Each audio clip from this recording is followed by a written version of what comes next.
Buenos días, doctor. Aquí está ya Miguel, nada más que se conectó a la otra sesión. Ahorita se conecta ya.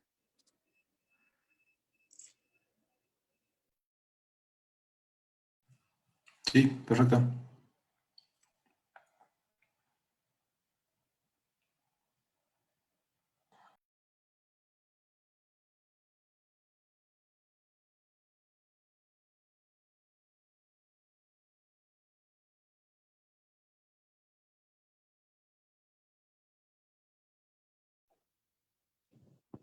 Buenos días, doctor. Hola Miguel, adelante. Muy bien. Bueno, pues continuamos con la clase donde nos quedamos. Vamos a ver la parte clínica y todos los estudios de imagen que se llevan a cabo para el diagnóstico de miocarditis. La presentación clínica de esta enfermedad es muy diversa. Va desde aquel paciente que cursa sintomático durante toda la enfermedad hasta aquel paciente que se presenta con deterioro del estado hemodinámico. Hay pacientes que cursan únicamente con fiebre, como aquellos en los que se presentan con enfermedad de Chagas.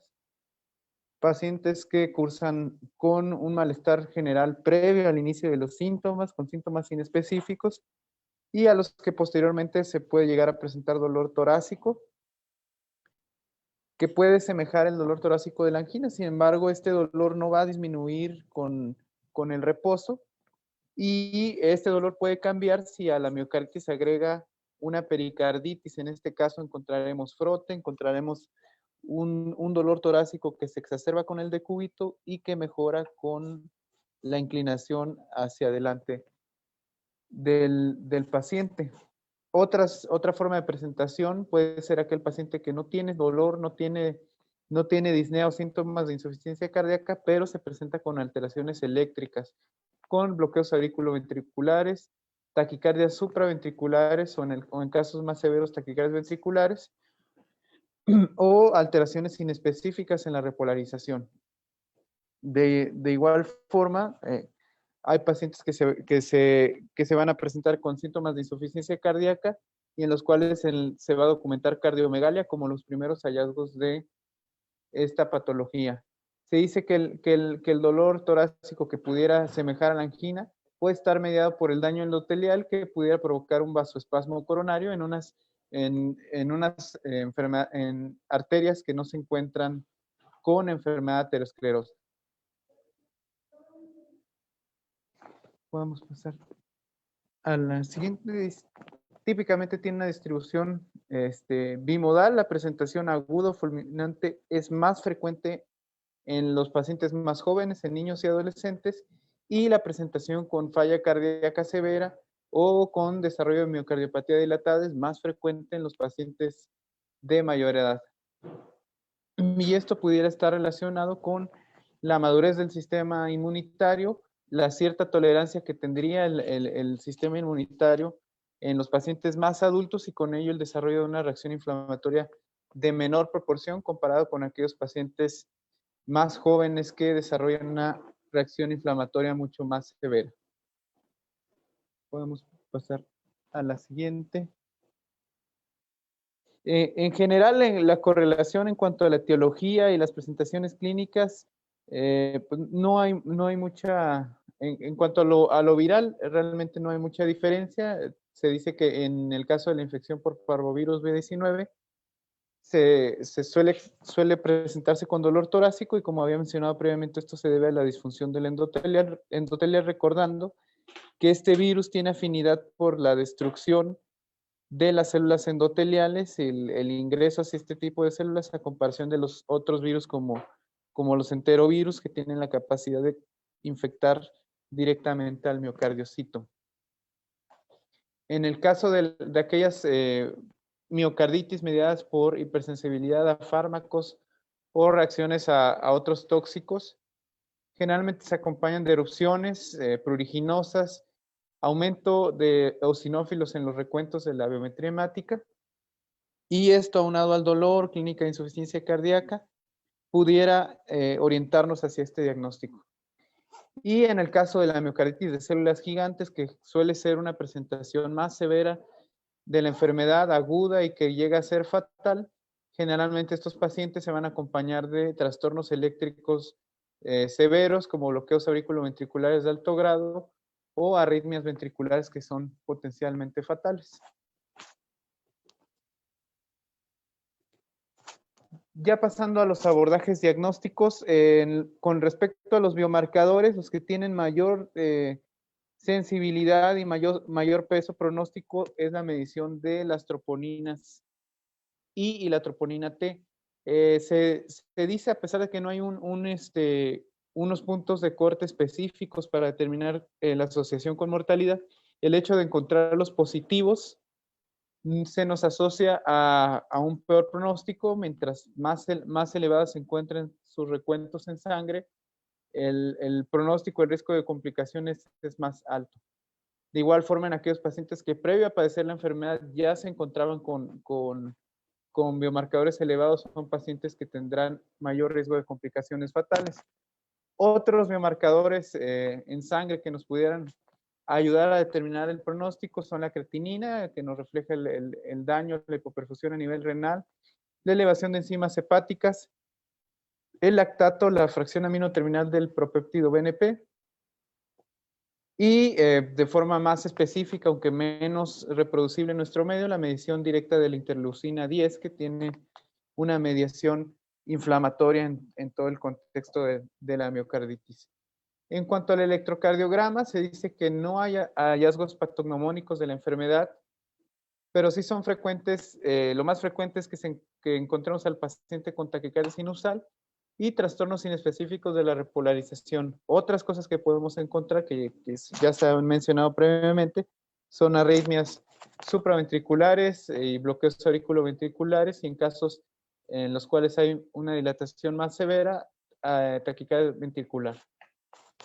En la siguiente imagen vamos a ver un electrocardiograma. Esto lo saqué de Cardio Academic. Es un electrocardiograma de un paciente masculino de 31 años de edad con dolor torácico agudo. Presenta una elevación del segmento ST en las derivaciones laterales que se asocian a un proceso inflamatorio. Vemos cómo la elevación del segmento ST, a diferencia de aquellos pacientes que se presentan con un síndrome coronario agudo, es una elevación cóncava con una onda T asimétrica. Podemos pasar a lo siguiente. También encontré que las alteraciones en el segmento ST y cambios en la onda T, onda Q, el bloqueo AB y los bloqueos de rama pueden producir arritmias como taquicardia ventricular, fibrilación ventricular, y se encontró específicamente que un QT corregido prolongado mayor de 440 milisegundos, un eje del QRS anormal, la presencia de extrasístoles ventriculares frecuentes se asocia a un peor pronóstico clínico. Un QRS prolongado de más de 120 milisegundos también resultó ser un predictor independiente de muerte cardíaca, sobre todo en aquellos pacientes que presentan miocarditis en el contexto de un trasplante cardíaco. Entonces, pues a pesar de que no hay un signo patognomónico a nivel eléctrico, sí podemos encontrar todas estas alteraciones que, aunado al antecedente de haber cursado con una infección que pudiera ser viral, fiebre, malestar general, y que después 4 o 5 días se agreguen los síntomas de dolor torácico o disnea y encontremos esto, pues nos va más o menos orientando hacia este diagnóstico. La siguiente imagen es una imagen del libro de Guadalajara, es un electrocardiograma. Menciona que el trazo que se encuentra a la izquierda de la imagen fue tomado en la fase aguda de una miocarditis. Muestra la presencia de taquicardia sinusal, 130 latidos por minuto, y un bloqueo auriculoventricular de primer grado, con un PR de 0.20. Algunas extrasístoles auriculares que se evidencian más en la derivación B1, y una imagen de bloqueo completo de rama izquierda de las de His, con una desviación del eje con un eje hacia más 90 grados, y lo que pareciera ser una zona inactivable anteroseptal que se evidencia desde B1 hasta B3. Y en ABL también se acompaña de alteraciones en la repolarización que sugieren lesión subepicárdica. Y en el siguiente trazo que vemos a la derecha, es un trazo tomado un mes después. Aquí se nota que desapareció, bueno, disminuyó la frecuencia cardíaca de haber estado 130 a 90 latidos por minuto. Se disminuyó el PR, ya no hay bloqueo auriculoventricular, con un PR de 0.16 segundos, y de igual forma remitió el bloqueo de rama izquierda que se muestra en el electro previo, así como las imágenes sugerentes de lesión subepicárdica.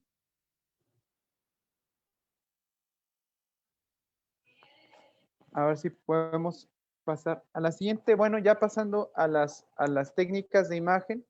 En primer lugar, el ecocardiograma. Encontré que no hay alteraciones específicas patognomónicas de la enfermedad en el ecocardiograma, pero tiene una gran utilidad en el descarte, en descartar alteraciones valvulares, patología isquémica, derrame pericárdico o otras alteraciones que pudieran ser la causa de la presentación clínica que estamos viendo. Sin embargo, podemos encontrar dilatación del ventrículo izquierdo, una disminución de la función sistólica global del ventrículo izquierdo. Podemos llegar a encontrar hipertrofia ventricular leve, disfunción biventricular, lo cual al presentar una disfunción del ventrículo derecho se asociaría de igual forma a un muy mal pronóstico. La resonancia magnética no es el estándar de oro en general para el diagnóstico de miocarditis, pero sí pudiéramos decir que es la técnica ideal de imagen para llegar al diagnóstico y poder diferenciar las alteraciones al nivel miocárdico.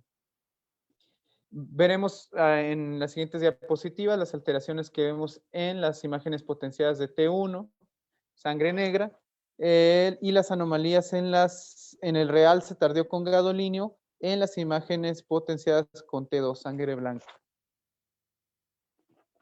Aquí vemos en la siguiente imagen un ecocardiograma realizado en un paciente con miopericarditis, es un modo M.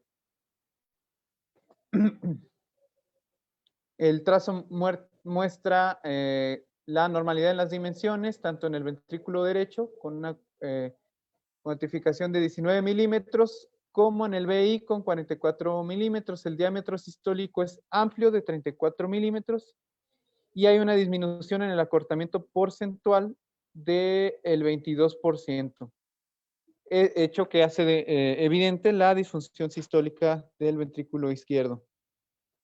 De igual forma mencionan que hay un espacio libre de ecos por detrás de la pared posterior del ventrículo izquierdo que pudiera traducir la presencia de un derrame pericárdico ligero. Sí, aquí prendí el micrófono porque pues estas son las imágenes del libro del doctor Guadalajara, en donde buena parte del tiempo los diagnósticos primero se hacían con fonomecanocardiograma, que era la representación mecánica de los fenómenos acústicos. Entonces, pues ahí se pasaban ahí un buen rato ahí haciendo los diagnósticos de enfermedades valvulares y etcétera, etcétera. Y después durante mucho tiempo pues apareció el ecocardiograma, pero la única función que tenía en realidad era el modo M, que pues al final era lo que utilizaban los submarinos, los barcos en la superficie del mar para detectar la presencia de submarinos. El regreso de emitir sonido y el regreso y después graficarlo en un papel. Sí, y esto es lo que en realidad hacían durante una buena cantidad de tiempo. Y entonces, bueno, pues enseñaron a hacer diagnósticos. Bueno, nos cuentan que así hacían diagnósticos, yo creo que igual después hacían el estudio anatomopatológico de que se les morían y después regresaban a estos registros. Y en realidad es el modo M que hacemos ahora, ¿no? No le prestamos mucha atención, pero sí pero la manera como siempre les digo, la manera de medir, ahorita medimos y ponemos el cursor, pero a los que van al instituto a hacer examen este próximo fin de semana, pues luego las mediciones las tiene que tomar uno aquí, ¿no? Aquí la cavidad ventricular en diástole mide 10, 20, 30, 40, como 45 milímetros, ¿no? Casi 50, entonces pudiera estar un poco dilatado. Sí, es que yo creo que viene desde por aquí. Y vean la excursión sistólica del septum, que es solamente esto. Y la excursión sistólica de la pared posterior, pues parece también estar un poco mejor, pero no del todo bien. Y la cantidad de acortamiento que se hace entre la diástole y la sístole, pues está muy baja. El ventrículo derecho está de tamaño normal. Todo esto es la pared torácica. Sí, esta es la pared anterior del ventrículo derecho. Tiene una buena resolución temporal. Sí, entonces, y sí lo que mencionas, Miguel, ¿no? Aquí hay derrame pericárdico. Sí, pero antes así se le echaba. Sí, pero ¿qué pasa? No, es con el deuterio del paciente de Ultra. ¿Ya? ¿Le seguimos? ¿Sí, verdad? Sí, doctor, sí lo estamos escuchando. Sí. Ya. Es que llegó alguien a la oficina. Bueno, continuamos. Sí. Pues vamos a continuación a ver varias imágenes con respecto a la resonancia magnética.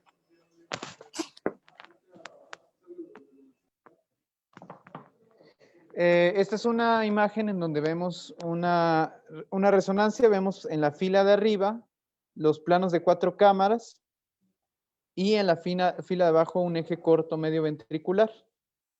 Aquí lo que destaca es la dilatación del ventrículo izquierdo y en las imágenes potenciadas se puso de manifiesto la presencia de edema, que es al final de cuentas parte de los criterios que vamos a ver más adelante, por medio de resonancia magnética, la presencia de edema en la pared ventricular.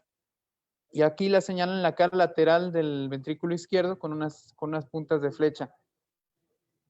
Tras la administración de contraste con gadolinio, se logró documentar la captación del mismo de distribución epicárdica o subepicárdica en las casas anterolateral, inferolateral e inferior del ventrículo izquierdo en sus segmentos basales y de igual forma en sus segmentos medio y apicales.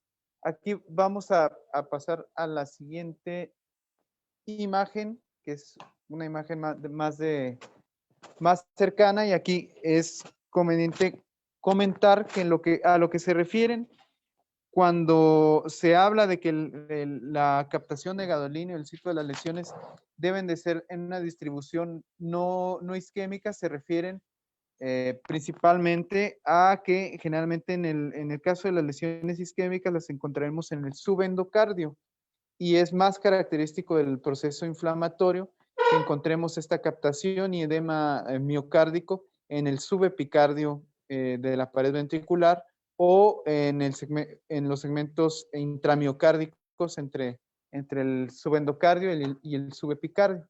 Así como se muestra aquí en esta imagen, en unas imágenes en T1 y T2, cómo se muestra con la flecha los sitios en donde se encuentra la presencia de edema y la captación tardía de gadolinio.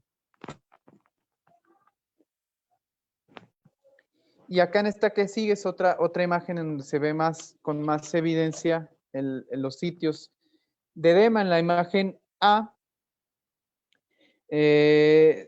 estas eran imágenes de un cine en donde se observaba alteración de la movilidad septal y la presencia de algo de derrame pericárdico, que es lo que está señalado con la flecha blanca. En el spin eco en T1 y posteriormente a su administración en la imagen a la derecha en el septum. En la imagen C vemos un spin eco potenciado en T2, que es el de la izquierda, con alta intensidad de señal del septum y la pared lateral, que son las dos flechas que están señalando hacia la izquierda y derecha de la imagen.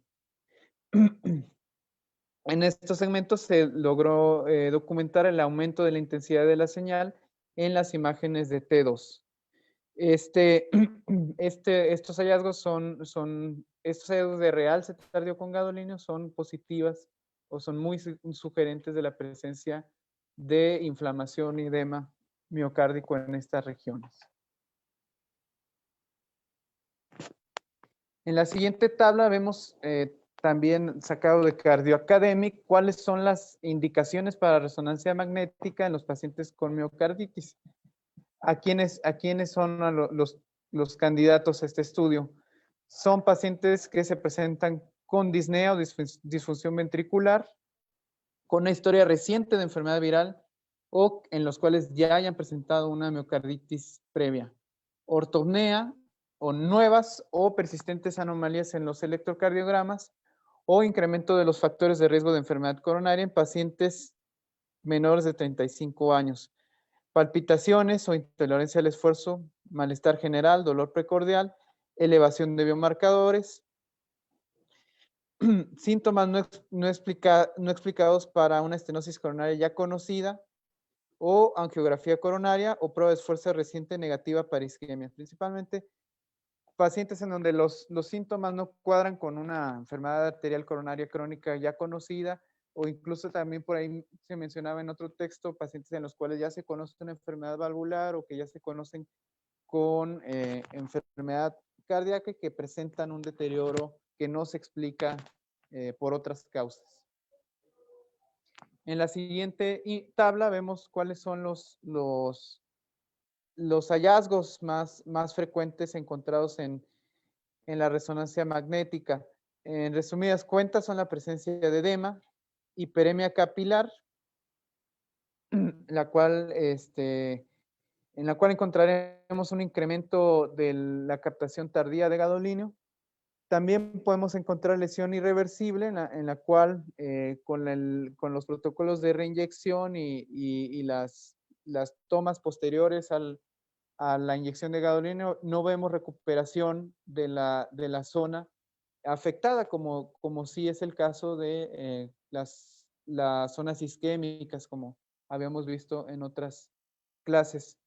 Otros hallazgos, como la resonancia magnética, tiene buena sensibilidad y especificidad para la cuantificación de la fracción de eyección y de los volúmenes, pues encontrar también disfunción ventricular.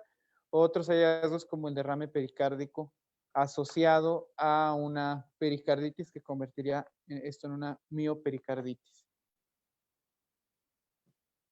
Y en la siguiente tabla vemos los criterios propuestos para la resonancia magnética, los criterios de Lake-Lewis para miocarditis, que en resumidas cuentas son la presencia de edema miocárdico regional en una distribución no isquémica, la hiperemia en imágenes tempranas adquiridas y posterior a la inyección de gadolinio, y la evidencia de lesiones no reversibles, necrosis, en las imágenes tardías después de la inyección del gadolinio, en imágenes tomadas 10 minutos después de la administración del mismo.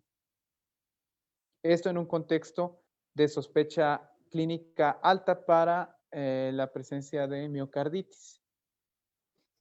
Y acá en la siguiente imagen vamos a ver otra resonancia magnética, y abajo nos resumen estos criterios tal como había mencionado: edema, hiperemia en imágenes tempranas y posteriormente presencia de lesiones no reversibles o necrosis en las imágenes tardías después de 10 minutos. Y vemos nuevamente cómo en las diferentes proyecciones, ejes cortos en T1 y T2, vemos los sitios en las regiones subepicárdicas y epicárdicas en donde se captó el gadolinio, y esto se asocia a la presencia de un proceso inflamatorio y necrosis propiamente del tejido miocárdico.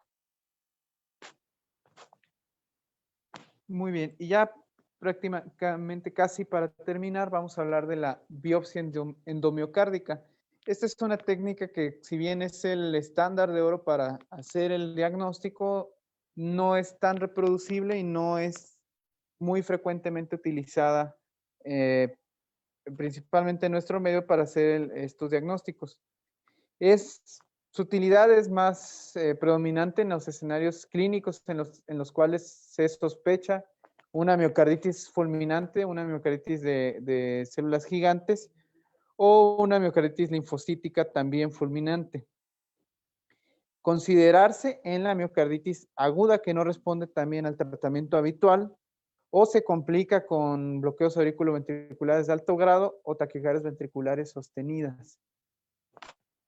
Aquí en la siguiente imagen vamos a ver un algoritmo que se propone para la realización de biopsia endomiocárdica. Tenemos una miocardiopatía aguda idiopática y nos preguntan si hay necesidad de soporte circulatorio, inotrópico mecánico, bloqueos auriculoventriculares de segundo grado, MOVIS 2 o más, taquicardia ventricular sintomática o sostenida, o ausencia de respuesta al tratamiento médico basado en las directrices para insuficiencia cardíaca en 1 o 2 semanas después de haberlo instaurado.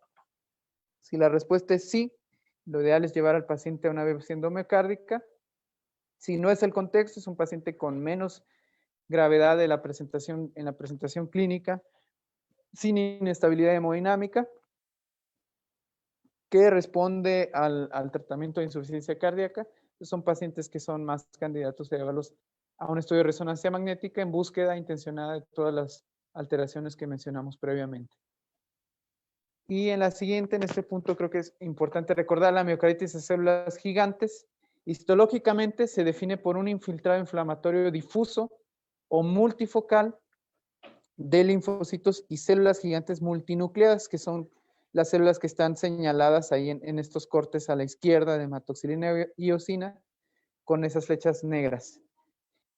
En ausencia de granulomas, y acá a la derecha vemos otra imagen que es un acercamiento más hacia estas células.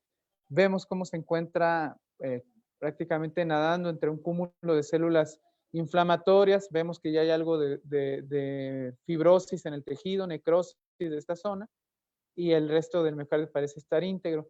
El tratamiento, no hay un tratamiento estándar para esta enfermedad. Algunos inmunomoduladores como azathioprina han estado propuestos para el tratamiento. Se ha encontrado que también la ciclosporina pudiera mejorar el pronóstico de estos pacientes. Generalmente el sustrato fisiopatológico de esta enfermedad es de naturaleza autoinmune por el ataque hacia ciertas o la detección de ciertas glicoproteínas en la membrana celular como extrañas por las células inflamatorias, y también en el contexto o asociación con los timomas.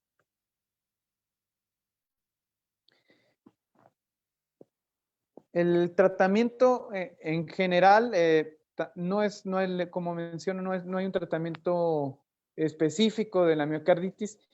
Se menciona cuidados de apoyo, basarse en aquellos pacientes que tienen insuficiencia cardíaca aguda, basarse en las directrices que existen en las guías que hemos revisado, como las guías de la Sociedad Europea de Cardiología, de la ACC, la AJA, para el tratamiento de estos pacientes con diuréticos, beta bloqueadores, inhibidores de la enzima convertidora de angiotensina. Una pequeña proporción de estos pacientes se presentarán con una gravedad lo suficientemente alta como para llevarlos en estabilidad hemodinámica o choque circulatorio, que requerirá el uso de vasopresores, de balón de contrapulsación aórtica, dispositivos de asistencia ventricular izquierda. Hay que tratar la infección, tratar de documentar cuál es la causa del cuadro clínico que estamos presentando. Si se trata de una asociación a enfermedad bacteriana, pues antibióticos, antivirales, antirretrovirales en el caso de la infección por virus de deficiencia humana, la suspensión del fármaco que causó la toxina que pudiera estar asociada a la miocarditis. Y sí, la administración de interferones, como había mencionado, en el contexto sobre todo de los enterovirus, pudiera mejorar el pronóstico de estos pacientes a temprano, administrando las fases tempranas de la enfermedad. Prednisona o inmunosupresores también llegan a ser una opción, sobre todo en aquellos pacientes que se presentan con mayor severidad. Y finalmente, bien, en la siguiente diapositiva vemos un algoritmo que nos propone el Braunwald, en el cual vemos paciente con miocarditis, estabilización hemodinámica, administración de diuréticos, vasodilatadores. Si el paciente está inestable, llevarlo a apoyo hemodinámico, ya sea con fármacos inotrópicos, bomba de balón o balón de contrapulsación o dispositivos de asistencia ventricular. Si el paciente continúa inestable, llevarlo a inmunoterapia, considerar el uso de esteroides, azatioprina, interferones u otros fármacos con acción inmunomoduladora. Y si el paciente continúa inestable, llevarlo a la necesidad de asistencia mecánica y pensar en llevarlo a un trasplante cardíaco. Si el paciente se encuentra estable con la administración de diuréticos, vasodilatadores y otros fármacos, administrar tratamiento para reducir la remodelación negativa del miocardio, y ECARA2, beta bloqueadores antagonistas de la aldosterona. Y si el paciente se presenta con una evolución satisfactoria y continúa estable, llevarlo a un seguimiento, repetir el eco de la resonancia magnética, que esto se menciona o se sugiere que sea después de 4 semanas de haber tomado el primer estudio. Y si la fracción de eyección continúa baja, menor del 35%, y hay prolongación del QRS, pensar en que el paciente pudiera considerarse para llevarlo a colocación de un DAI como terapia de prevención primaria o secundaria en el caso de los pacientes que durante el curso de la enfermedad presentaron arritmias ventriculares. Y me parece que esta era la última.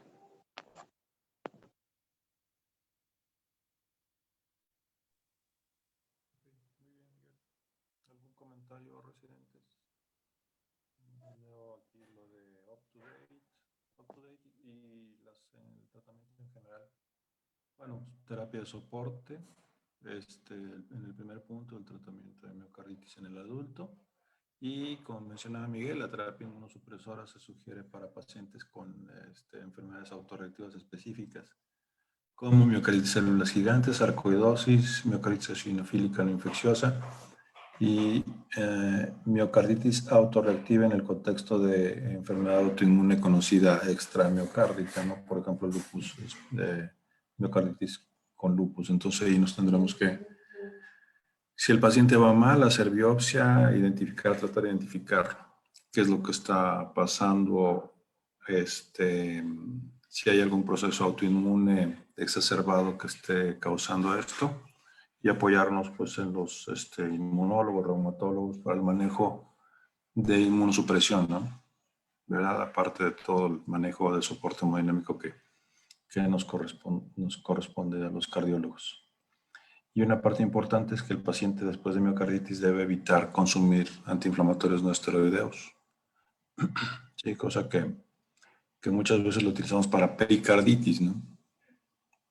No sé si tengan algún comentario, duda, pregunta.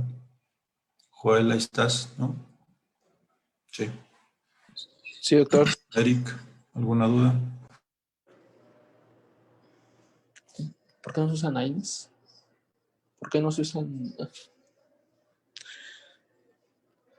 Doctor, Sí, adelante. una duda. Mencionó lo de los AINES. ¿Cuál es el motivo por el cual no se usan AINES en pacientes con miocarditis? Pues fíjate que la evidencia no la sé. Sí tenemos mucha evidencia estudiada, por ejemplo, en pacientes con infarto. El paciente con infarto que recibe antiinflamatorios no esteroideos tienen una evolución mala en cuanto a remodelación ventricular y en cuanto a riesgo de ruptura. Entonces, siempre los evitamos. Pudiera ser algo más o menos parecido aquí en este tipo de las miocarditis. que igual tienen afección miocárdica. Acuérdense que es un proceso inflamatorio, pero siempre está incluido algo de isquemia. El miocardio está sometido, es un músculo que está sometido a mayor cantidad de estrés. En el momento en que empieza a haber disfunción sistólica, se empiezan a echar mecanismos de remodelación rápidamente y aumenta el estrés parietal. Eso automáticamente te va a dar un proceso de isquemia por imbalance perfusión-demanda. Entonces, pero una evidencia así de que haya generalmente se saca de estudios retrospectivos, ¿no? De pacientes que en algún momento utilizaron AINES y que no tuvieron una buena evolución. No sé si alguno de los residentes tenga alguna evidencia así más fuerte de por qué no el AINE. Sí, doctor, básicamente es por eso. De hecho, pueden aumentar la inflamación a nivel miocárdico. Y sí está bien demostrado que pueden incluso aumentar la mortalidad. Entonces, como ya lo mencioné en la clase, su uso solo es en el contexto de una miopericarditis. Y exacto, justo yo leí algo similar que Ricardo y decía que podía aumentar la inflamación y que principalmente se podía presentar o había mayor efecto en las primeras 2 semanas de la infección aguda. Entonces, por eso no estaba recomendado el uso de AINES. Ok, muy bien. Bueno, ¿algo más? Don Eleuterio, ¿qué le pasó? ¿Se murió? No, doctor, está en UCRA, mejoró lo hemodinámico. De hecho, ya estaba prácticamente para suspenderle las aminas. Ya no tuvo sangrado activo. Y nada más que la creatinina pues ya le subió más, ya está en 5. La hemoglobina después de 4 paquetes está en 7.2. Y pues ahorita vino nefro y van a ver si le aumentan primero el aporte de líquidos porque lo tenían bajito en 40, pero pues el paciente estaba bien seco. Entonces, desde ayer les comentamos que le subieran el aporte para mejorar la creatinina. Pero ahí sigue en la UCRA. Bueno, ok, perfecto. Nos vemos un ratito más ahí. El siguiente tema que tenemos para el lunes es endocarditis. Los R3 pues van a andar ocupados ahí presentando sus exámenes y todo. Entonces, te pido, Eric, si lo puedes ir preparando, por favor. Sí, doctora, está bien. Ok, sale. Entonces nos vemos en unos 20, 30 minutos. De acuerdo, doctor. Sí, doctor, Sí, aquí nos doctor, vemos. doctor.